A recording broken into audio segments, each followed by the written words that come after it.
33তম max group জাতীয় সাঁতারে দলগত চ্যাম্পিয়ন হয়েছে বাংলাদেশ নৌবাহিনী। ছেলেদের ব্যক্তিগত ইভেন্টে 5টি সোনা জিতে সেরা সাঁতারু সামিউল ইসলাম ও 4টি সোনা জিতে সেরা নারী সাঁতারু জ্যোতি আক্তার। সৈয়দ নজরুল ইসলাম সাঁতার কমপ্লেক্সে পুরস্কার বিতরণের মাধ্যমে আজ শেষ হয় 4 দিনব্যাপী প্রতিযোগিতা।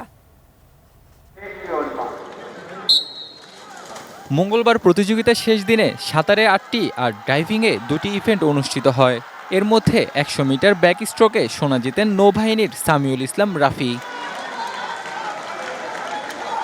আর মেয়েদের এই ইভেন্টে রেকর্ড গড়ে সোনা জিতেন জ্যোতি আক্তার।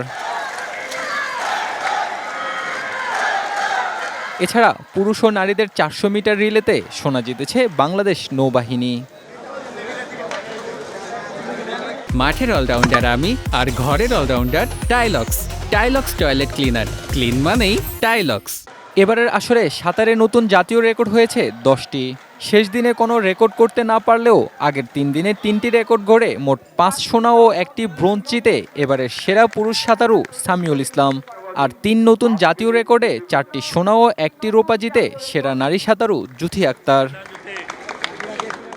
32টি সোনা, 26টি রূপা আর 12টি ব্রোঞ্জ পদক জিতে জাতীয় সাঁতারে এবার চ্যাম্পিয়ন হয়েছে বাংলাদেশ নৌবাহিনী। 10 সোনা, 15 রূপা ও 23টি ব্রোঞ্জ জিতে বাংলাদেশ সেনাবাহিনী হয়েছে রানার্স আপ। প্রতিযোগিতায় বিকেএসপি তৃতীয় আর চতুর্থ স্থান অর্জন করেছে বিমান বাহিনী। প্রধান অতিথি হিসেবে বিজয়ীদের হাতে পুরস্কার তুলে দেন সহকারী নৌবাহিনী প্রধান রিয়ার অ্যাডমিরাল মোহাম্মদ মুসা। অনুষ্ঠানের সভাপতিত্ব করেন বাংলাদেশ সুইমিং ফেডারেশনের সিনিয়র সহ-সভাপতি ও ম্যাক্স গ্রুপের চেয়ারম্যান ইঞ্জিনিয়ার গোলাম মোহাম্মদ আলমগীর। গত 5-10 বছরের নতুন রেকর্ড 10টি হয়নি। রেকর্ড ভাঙার মাধ্যমে আমরা বার্তা দিচ্ছি যে the swimmers are doing good, তাদের ট্রেনিংও ভালো হচ্ছে। Mahmud Ibrahim, ATN news, Dhaka.